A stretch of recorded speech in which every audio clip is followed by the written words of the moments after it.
बिस्मिल्लाहिर्रहमानिर्रहीम। नाज़रीन, मैं हूँ आरिफ हमीद भट्टी आम शहरी और आप देख रहे हैं आरिफ हमीद भट्टी यूट्यूब चैनल।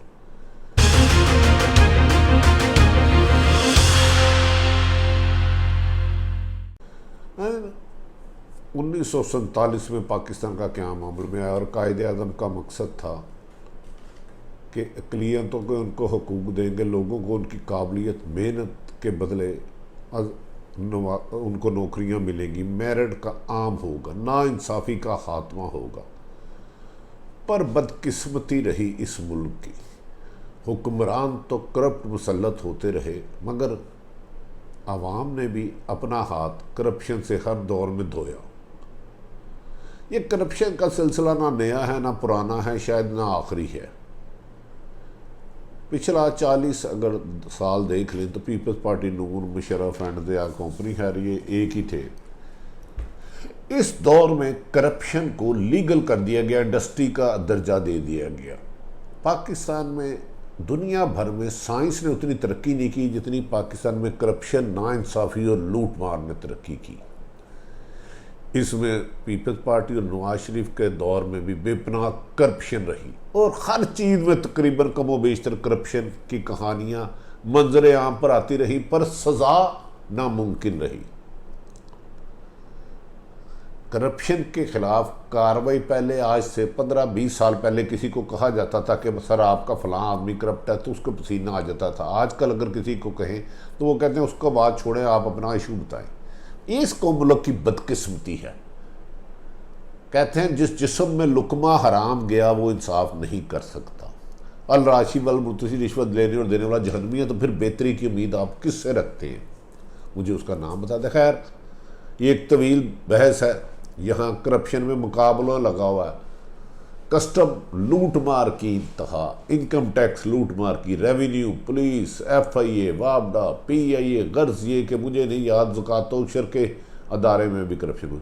खैर, मुख्तसर ये कि करप्शन का रोना हमने क्या रोना है, ये तो कोई 90% लोगों के रंगों में है। इसके अलावा लेकिन इसके बावजूद अच्छे लोग हर जगह हैं। इमरान खान सबकी हुकूमत आती है और इमरान खान ने क्योंकि शुरू से एक ही कौम को नारा दिया था, मैं पाकिस्तान में दो नहीं एक पाकिस्तान, ताकतवर और कमज़ोर के लिए एक कानून लाऊंगा। ये हो नहीं सकता कि मेरी मौजूदगी में करप्शन हो और करप्शन वाला बच जाए। इस आस पर आम लोगों ने, जो कभी घर से निकले भी नहीं थे, जिन्हें सियासत का अमल दखल भी नहीं, जो वोट वाले दिन पिकनिक मनाने या कहीं दोस्तों के लिए सैरगाह पे चले जाते थे, लेकिन इमरान खान उम्मीद बन गए और सबने उनको वोट दिए। और बैरून मुल्क से आने वाले लोग लाखों रुपया लगा के एक वोट डालने के लिए इमरान खान साहब के लिए पाकिस्तान आए और अपने रिश्तेदारों को कायल करके वोट डालते रहे। और इमरान खान की कामयाबी में ओवरसीयर्स पाकिस्तानियों का बहुत ज़्यादा हाथ है। और पाकिस्तान में भी ऐसी कम्युनिटी पढ़ी लिखी जो एक क्लास है, डॉक्टर, इंजीनियर, पायलट, जिन्होंने कभी सियासत में हिस्सा नहीं लिया, उन्होंने भी इमरान को सूरज की रोशनी समझ लिया और इससे बेहतरी की उम्मीद बांध ली। खैर, इलेक्शन हुए, इमरान खान साहब जीत गए, लेकिन ये मौजूदा अक्सरियत हासिल नहीं कर सके।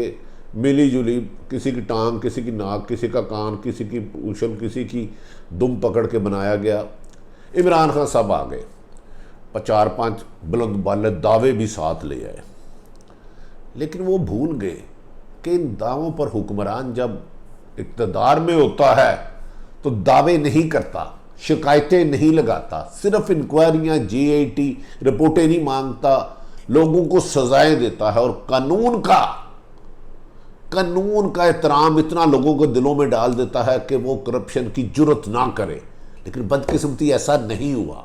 इमरान खान सिर्फ और सिर्फ नारों तक महदूद रहे।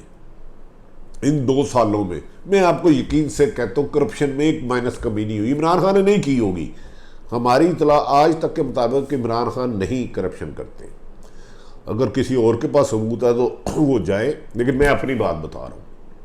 लेकिन क्या वजह है कि इमरान खान खुद करप्शन नहीं करते?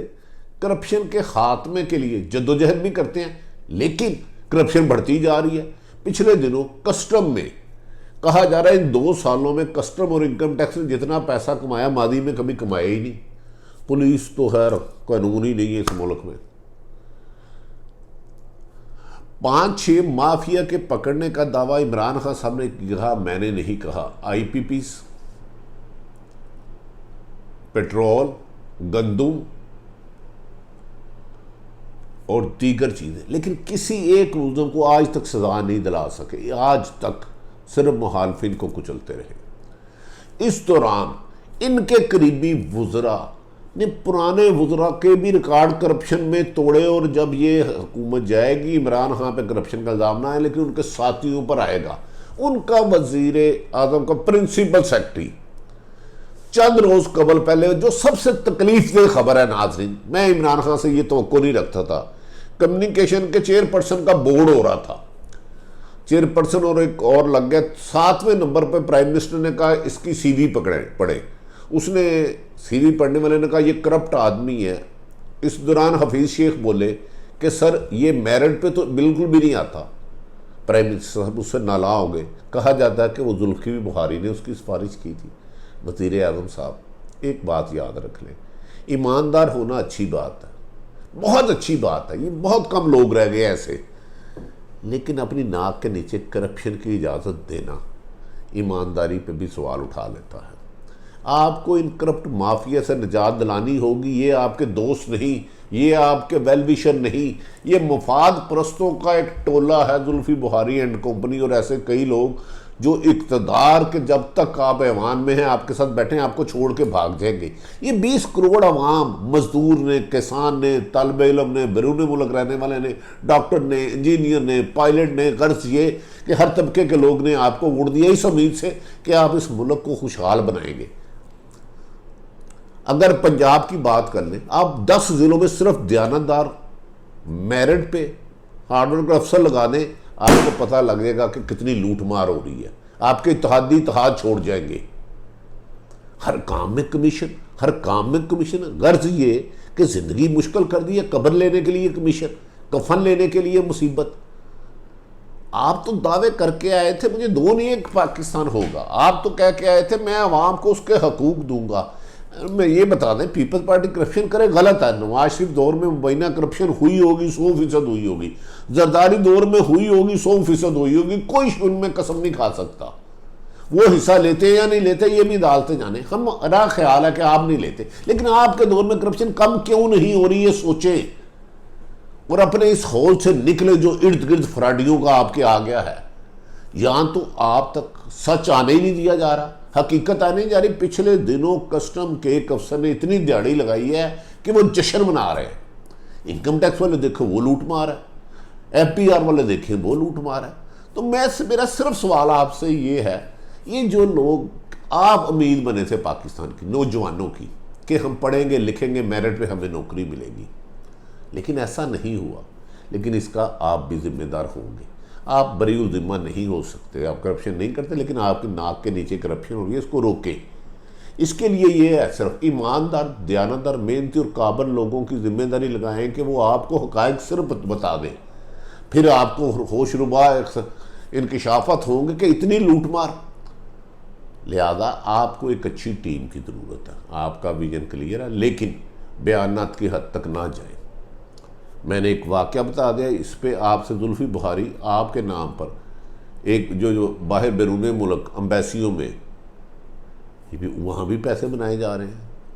इन्होंने एक अपने को कौंसलर टाइप होता है, जिन दिनों कोरोना आया था अम्बेसियों ने लूट मार की इंतहा की, क्योंकि जुल्फ़ी बुखारी ने सारे बंदे तैनात किए हैं। पंजाब में भी करप्शन की इंतहा है। KPK में आपके अजमल वज़ीर की आज टेप आ गई। अब इस पर आप क्या कहेंगे? ये भी पिछले 70 साल का गंद कहेंगे। आज वो कमीशन मांग रहा है, ये भी 70 साल का गंद कहेंगे। ये इसका कसूर भी जरदारी और नवाज शरीफ होगा? नहीं, हाँ सब ऐसे नहीं होता, ऐसे नहीं होता। हर चीज़ की पिछलों पे शिकल लगाना। 2 सालों में आपने 1 करोड़ नौकरी का था, कितनी नौकरियाँ दी? आपने 50 लाख घर गए थे, कितने घर बना के दिए?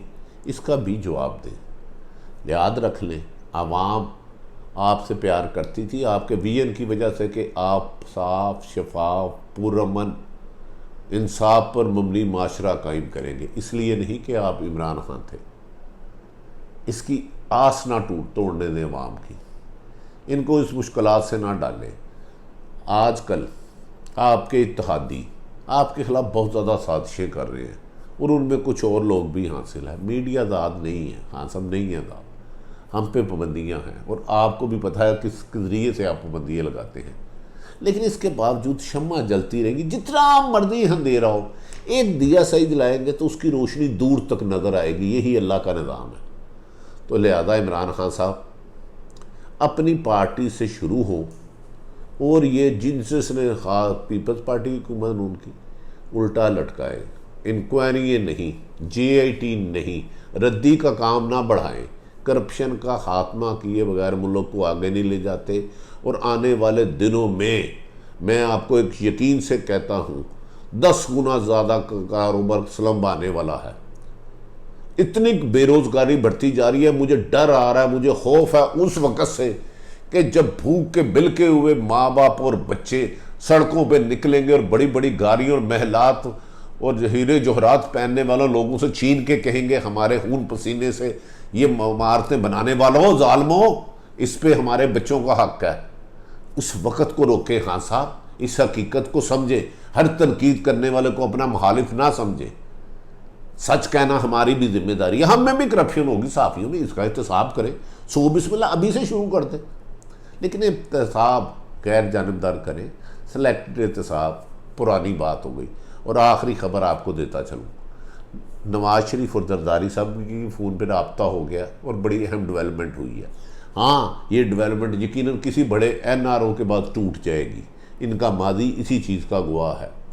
लेकिन आप उनको NRO देने वाले मेहनत खासी कर रहे हैं, लेकिन आपके कुछ साथी आपके ही रास्ते की रुकावट और आपको नुकसान पहुँचाने की अपोजिशन से ज़्यादा कोशिश कर रहे हैं।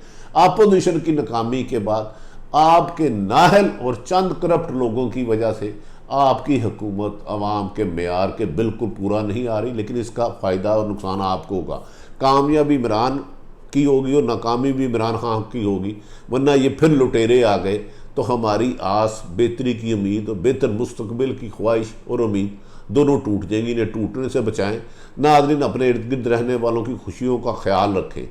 लेकिन मैं आपको ये बताता हूँ, करप्शन पहले से ज़्यादा अरूज में है और ये हुकूमत रोकने में नाकाम है। हो सके तो इर्द गिर्द रहने वालों की खुशी और बेहतरी का ख्याल रखें। अगर आरिफ हमीद भट्टी का YouTube चैनल पसंद आए इसे सब्सक्राइब करें और लाइक करें। पाकिस्तान जिंदाबाद।